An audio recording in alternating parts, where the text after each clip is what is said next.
The desert does not forget. It remembers the cold. It remembers the night the temperature dropped below zero in the central Sahara, a cold spell recorded by the World Meteorological Organization in the winter of 2022. December, near Tamanrasset in southern Algeria. The mercury fell to -2 Celsius. In those dunes, buried 2 feet beneath the surface, a female Fennec fox pressed her body against the only warmth she had left. 3 newborn kits, blind, hairless, breathing in shallow bursts. She had not eaten in 47 hours. Her milk was thinning. The sand around her bore the nightly chill like a wound that wouldn't close, and she knew, with a certainty that has nothing to do with thought, that remaining in this den for another week would kill her, but leaving would kill them faster. The first scientific description of the Fennec fox reached Europe in 1825. Georges Cuvier, the French naturalist who helped found vertebrate paleontology, named it Canis zerda in his Le Règne animal, the species epithet borrowed from the Arabic zard, meaning fox. To the Tuareg, the Bedouin, the hunters of the Sahel, this was no discovery. They had watched the desert's smallest canid for centuries, seen how it carved a life from a landscape that allows nothing. But Cuvier gave it a place in the libraries of the West, a specimen, a label, a drawer in a museum.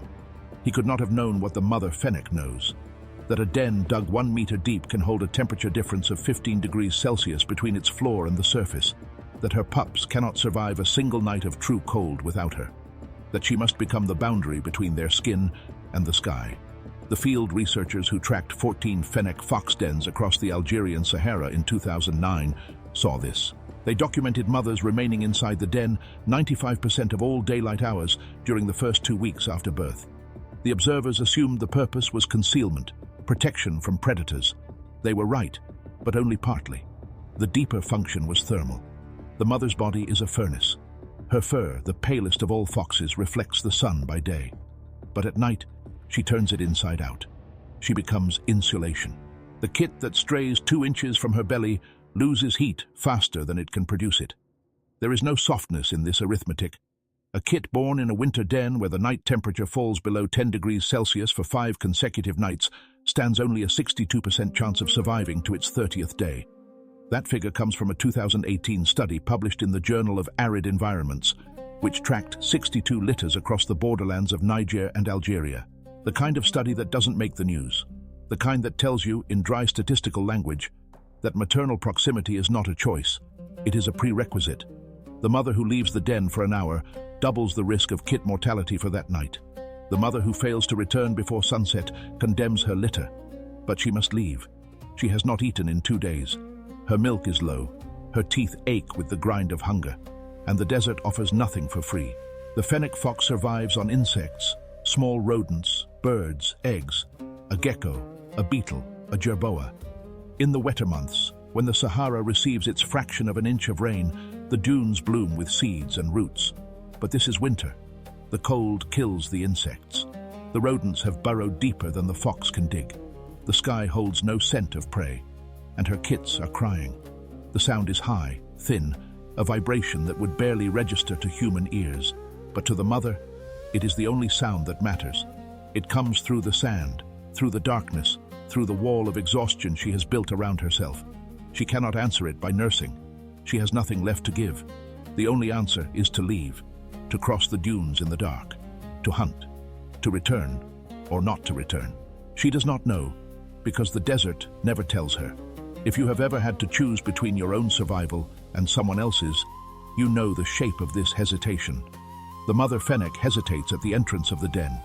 The cold air hits her muzzle. The sand is still warm from the day's heat, but the night is advancing. The stars are out. The temperature is falling. She knows this terrain. She has mapped it in scent. The urine markings, the paw prints, the faint trails of prey. It is not empty to her. It is a library of risk. She can read the air. She can taste the salt of moisture carried from a distant wadi. But she cannot taste the answer to the question she is about to ask. The desert does not negotiate. Every decision costs something.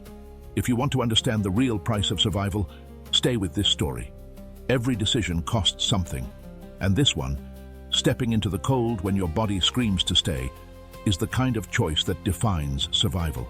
If you want to see where that choice leads, subscribe to this channel. We follow the moments that shape a life. not the stories that sugarcoat it. And in the comments, tell us, would you have taken that first step, or would you have stayed in the den? She lowers her head. She steps out. Behind her, the three kits curled together in the hollow she left. Their bodies are small, the size of her closed fist. They have no fur to speak of, only a thin layer of white fuzz that offers no protection. Their eyes are closed. They will open at day 10 if they last that long. For now, they navigate by smell, by touch, by the absence of her heat. The older studies, the ones from the 20th century, used to describe the Fennec fox as a solitary animal. The males were said to abandon the den after mating, leaving everything to the female. That is true. But the mother is not alone in the way we imagine. She carries the den with her, metabolically. Every beat of her heart is a negotiation with the temperature of the outside world. Her oversized ears, 15 centimeters in each direction, are not just for hearing. They are radiators. A 1974 physiological study by K.H. Schmidt in the Journal of Comparative Physiology proved that when the ambient temperature rises above 30 degrees Celsius, the Fennec ear dilates its blood vessels, increasing heat loss by 30%. The same ears that cool her by day betray her by night. They radiate the warmth her kits need. She tucks them against her body when she sleeps, folding the heat inward. But when she moves, they are wings of loss. The dunes stretch north and east. The moon is half full, enough to cast shadows, not enough to silhouette her. She moves low, belly almost touching the sand. The pads of her paws are covered in thick fur, a trait shared by no other fox species. It protects her from the daytime heat that can scorch the surface to 60 degrees. But it also insulates her from the cold. She is built for extremes, built to survive where survival is a luxury. She stops at the top of a dune. She lowers her head. She listens. The desert at night is not silent. There is a constant low-frequency hum, the sound of air moving over sand. There is the occasional shift of grains settling. There is a clicking, distant, from a beetle moving in the dark. And there is something else, a sound she has been waiting for, a faint scratch, a scrape against stone, a gecko. Somewhere below her, in a crevice between two sandstone slabs, a gecko is moving. The mother Fennec's ears pivot forward. They are so sensitive they can detect the footfall of a beetle from 15 meters. She zeroes in, she drops into a crouch, and then she moves. The kill is fast, efficient, unremarkable. A bite to the head, a shake. The gecko is small, barely a mouthful. She eats it whole, bones and all. It is enough to take the edge off the hunger, but not enough to produce milk. She needs more. She needs something with fat, with protein, a rodent, a fledgling, a carcass if she can find one. The night is still young, and the cold is deepening. Her kits are waiting, and every minute she is away, they are losing heat. The den temperature, with her absent, will drop by roughly 1 degree per hour. When the ambient surface temperature reaches 5 degrees Celsius, the den floor, at 1 meter depth, will still hold at around 10, but the kits are not on the floor. They are in the nest chamber, a small cavity the mother lined with her own fur during the weeks before birth. That fur provides some insulation, but it cannot replace the furnace of her body. The kits are already beginning to slow their metabolism. It is a protective response. They will enter a shallow torpor if the temperature drops low enough. But prolonged torpor, below a certain threshold, leads to death. The study from 2018 documented this precisely. The line between survival and loss is drawn in degrees. 1 degree above, the kit sleeps. 1 degree below, the kit does not wake. The mother Fennec does not know these numbers. She does not need to. She feels the cold in her own bones. She knows the threshold not as data, but as the moment she must stop hunting and return. There is a clock inside her. It measures the absence of her young in the ache of her own skin. She will not let it run out. She catches a second gecko, then a third. She kills them, eats them, and on the third she stops. She has not eaten enough. The milk will still be thin, but the heat map inside her, that invisible grid of survival, tells her she has exceeded the safe time away. She turns. She runs. The mother hits the sand faster than a stride. The scent trail of her own urine markers guides her back through the dark. The moon has shifted. The dunes look different, but she does not navigate by sight. She navigates by smell, by the vibration of her own steps, by the thread of memory that binds her to the den. 300 meters, 200. A wind rises, carrying the salt of distant dry lakes. It does not matter. She knows the rock formation, the way the dune curves around the dead acacia. She knows the entrance, a narrow gap barely wider than her head, hidden beneath an overhang of sandstone. She slides into it. The tunnel drops steeply, then levels. The air changes, warmer, wetter, the scent of her kits. They are alive. They are pressed together in the nest, trembling, but alive. She curls around them. They crawl toward her belly, mouthing, searching. The milk is there, not as much as they need, but enough. They nurse. She closes her eyes. For a few hours, the desert holds its breath, but the desert does not rest, and neither does she. A sound carries from the distance, a different kind of vibration, something larger than a gecko, something heavier than the wind. A hyena's cough, low and guttural, echoes from the dune flank. The mother Fennec's ears twitch, her eyes open. The kits continue nursing, oblivious. But she knows. The hyena is not hunting specifically for her. It is covering ground, searching for anything. A snake, a hare, a fox. It does not discriminate, and it can dig.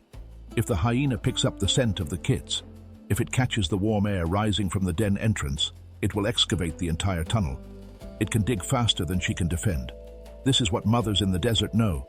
Caring for another life means learning to ignore your own hunger. Keep watching. The hardest choice is coming. The hardest choice is not the one you see coming. It's the one that arrives without warning, and the mother already knows it's on its way. That's why we keep watching, because the real moments only reveal themselves when you stay long enough. So if you want to be here when the choice unfolds, subscribe to the channel and drop a word in the comments. What do you think that hardest choice will be? She does not panic. Panic is a luxury of animals with fat reserves. She calculates. The hyena is still distant, maybe 500 meters. The wind is blowing from the east, carrying her scent away from it. That is good. The den entrance is well hidden, a natural crevice reinforced by her own digging. But the hyena is persistent. It will circle. It may come closer. She needs time. She needs the kits to be calm, silent. Fennec fox kits do not vocalize loudly. Their cries are high, ultrasonic, meant to be heard only by the mother. But a hyena's hearing is sharp. If the kits cry, the sound could carry through the sand, through the rock. She presses her body more tightly against them. Her ears flatten. Her breathing slows. She becomes the den. The hyena moves past, 40 meters from the entrance. The mother can hear its footsteps, the scrape of its claws on the sandstone. It pauses. It sniffs. The wind holds. The scent does not reach it. After a long minute, it moves on. The kits finish nursing. They fall asleep, their bellies full enough. The mother does not sleep. She lies still, listening to the night, mapping the hyena's retreat. It will return. Not tonight, perhaps, but tomorrow. The day after. The territory is not large. The hyena will pass again. And when it does, the den will need to be empty, or the mother will need to be ready to fight. She is not built for fighting. A Fennec fox weighs less than a bag of rice, typically between 1 and 1.5 kilograms. A hyena weighs 60. There is no contest. The only defense is silence and concealment. She knows this. She has known it since she first chose this den, the one with the narrowest entrance, the deepest chamber, the most hidden approach. She chose it because it could not be entered easily by anything larger than her. But the hyena does not need to enter. It needs only to collapse the roof. A few swipes of its massive paws, and the sand caves in. The kits would be buried alive. The thought does not reach her as language. It is older than that. It is a tension in her muscles, a readiness to move. She will not stay in this den for another week. She will move the kits. But moving them is dangerous. A Fennec fox mother can carry one kit at a time, holding it by the scruff of its neck, walking slowly over the dunes. The other kits must remain hidden, alone, vulnerable. The journey to a new den can take hours. Each kit crossed is a risk. The first kit may survive the move. The second may wait in the cold. The third may never be reached. She has made this calculation before. She has moved litters in the past, when the heat became unbearable, when the sand shifted and threatened to seal the entrance. She knows the cost. But the hyena changes the equation. The hyena is not a shifting dune. It is a predator that learns, remembers, returns. The night passes. The cold reaches its deepest point just before dawn, a bitter edge that seeps through the sand and touches the den floor. The mother feels it on her back. She shifts, pulling the kits tighter. Her own body temperature has dropped slightly. She is fasting, producing milk on reserves that are nearly depleted. The two geckos gave her calories, but not enough. Her metabolism is beginning to consume itself. The muscle in her hind legs is thinning. Her fur, usually thick and pale, is beginning to mat. She looks smaller than she did a week ago. The first light of dawn filters through the crack in the entrance, a grey-blue glow that barely illuminates the chamber. The kits stir. One of them crawls across her leg, seeking the warmth of the other side. The mother watches. Her eyes are dark, large, adapted to the low light of the desert night. She can see every detail of their small bodies, the delicate bones of the ribs, the translucent skin of the belly, the tiny claws that will one day dig their own dens. They are not yet aware that they exist. They know only her warmth, her milk, her scent. They do not know that she is starving. They do not know that a hyena passed 30 meters from their home. They do not know that the world is full of things that will kill them. She grooms them. The tongue moves over their fur, stimulating circulation, cleaning the milk residue from their lips. It is the only comfort she can offer. It is also a survival behavior. A clean kit is less likely to attract insects, to develop infections. The mother that grooms her young is not being gentle. She is being efficient. The line between tenderness and biology is not a line at all. It is a blur. The sun rises. The temperature climbs. By midday, the surface sand will be 50 degrees. The den will remain cool, maybe 22 degrees. The mother will not leave again until dusk. The hours of daylight are for resting, digesting, conserving energy. She will sleep lightly, one ear always tuned to the outside. She will wake at the sound of a bird, the vibration of a beetle, the distant rumble of a sandstorm forming on the horizon. The storm comes on the third day, a shift in the air, a change in pressure so subtle that the mother Fennec feels it before she hears it. The kits are asleep. The den is warm, but something has pulled at the edges of her awareness, a vibration that travels through the sand differently than the footfall of a predator or the scuttle of prey. She lifts her head. Her nostrils flare. The air is dry, but there is a new taste in it, a taste of dust suspended, of electricity gathering. She has felt this before. The first sign is the silence. The insects stop their low hum. The birds that scavenged the morning thermals have disappeared. The desert, already quiet, becomes a room holding its breath. Then the horizon changes. A wall of brown rises from the south, not a cloud but a curtain, moving at speeds that consume distance. A sandstorm, not the mild dust haze that lingers after a dry wind, but a full haboob, the kind that strips the surface, buries landmarks, and can bring visibility to zero within minutes. The mother does not have time to calculate. The storm is coming fast, faster than she can run. The den is deep, but the entrance faces south, the same direction from which the storm approaches. The wind will funnel into the tunnel, filling the chamber with grit, suffocating the kits before the storm even passes. She has one option. She must seal the entrance from the inside. She moves with a precision that has no hesitation. She turns her body to face the tunnel, and with her forepaws, she begins to push sand from the chamber floor toward the opening. The kits wake, crying, confused. She does not stop. She pushes and scrapes, her claws working the dry sand, building a barrier. The first wave of wind hits the den entrance. A burst of grit stings her face. The kits cough. She pushes faster. The sand begins to pile, a slope rising against the gap. The storm roars. The world outside becomes a brown wall of noise.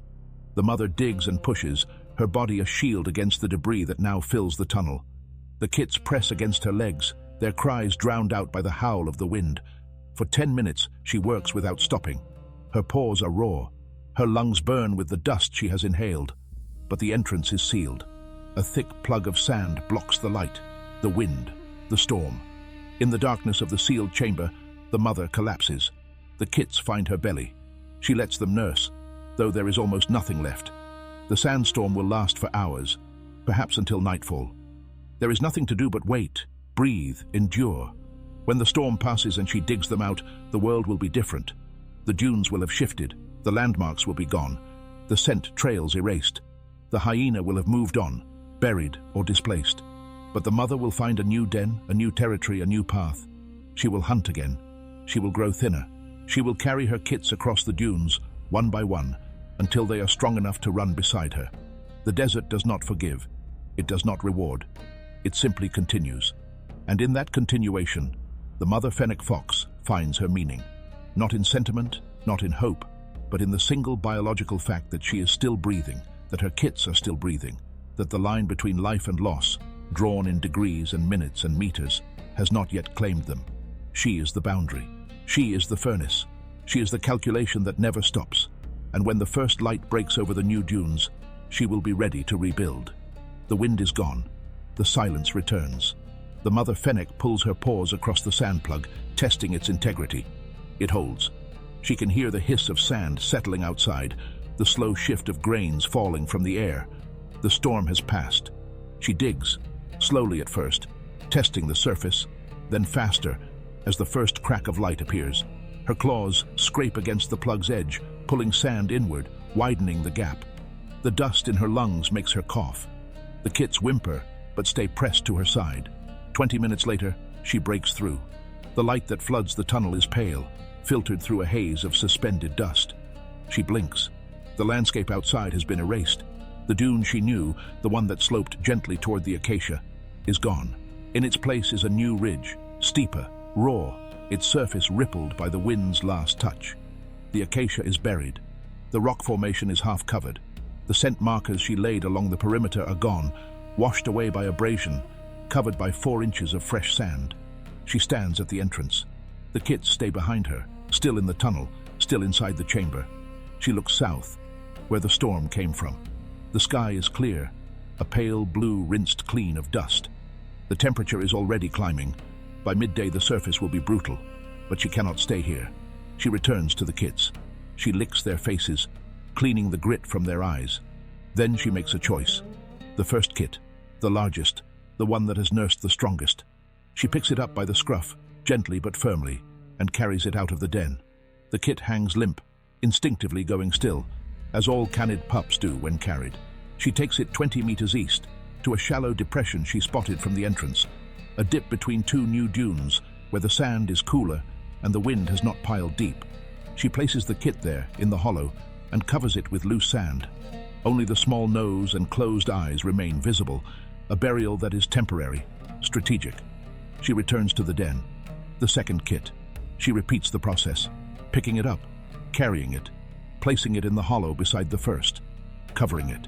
The third. By the time she finishes, all 3 kits are hidden in the shallow depression, invisible from 3 meters away. She curls around them, her body covering the hollow, her fur blending with the sand. The midday sun climbs. The heat builds, but the hollow is a few degrees cooler, protected from direct radiation by the angle of the dune. She has bought them time. The move will happen at dusk. She knows where she is going. There is a wadi to the north, a dry riverbed that floods only once every few years. In its banks, there are crevices, overhangs, abandoned burrows dug by rodents and enlarged by previous foxes. The sand there is older, more compact. The dens are deeper. She scouted it during her last pregnancy, before the kits were born. She rejected it then because it was farther from the hunting grounds, but the hunting grounds are buried now. The scent trails are gone. The geckos and beetles will not return to this exact spot for days, perhaps weeks. The wadi is her only option. The afternoon passes in a haze of heat and stillness. The kits do not cry. They are too weak, too hot, too exhausted. The mother does not sleep. She lies over them, her body a canopy, her ears tracking every sound. A raven passes overhead. A ground beetle buries itself in the shade of her shadow. She does not move. When the sun sinks below the horizon, the desert releases its heat. The temperature drops fast, 10 degrees in the first hour. The mother rises. She picks up the first kit, the largest, the one with the strongest chance. She carries it toward the wadi. The journey is 3 kilometers. She will walk it at a steady, measured pace, not running, not stopping. The kit in her jaws weighs almost nothing to her, less than 200 grams. But the distance is long. The sand is soft. Her reserves are gone. She walks. The stars come out. The moon is rising. She does not look back. The second kit is waiting in the hollow. The third. She will come for them, one by one. The desert will not help her. The hyena might be tracking her scent. The cold might deepen. The milk might fail entirely before the last kit is moved. But she walks, a small creature carrying a smaller creature across a landscape that does not care. And in that walk, the whole of maternal survival in the desert is contained, not in sentiment, not in narrative. In the simple, relentless act of moving forward, one step at a time, when every reason to stop is written in the sand. That walk, 3 kilometers, a kit in her jaws, no guarantee of return, is the whole story. It's not about hope or love in the way we usually speak. It's about carrying what cannot be left behind. If that resonates, subscribe to this channel. We find those moments. And in the comments, tell us one word that sums up what she is doing. Survival? Duty? Something else? We want to hear it. The mother Fennec fox reaches the wadi. She finds the crevice. She places the first kit inside. And she turns. The night is not over. The cold has not yet peaked. 3 kilometers back, her other kits are waiting.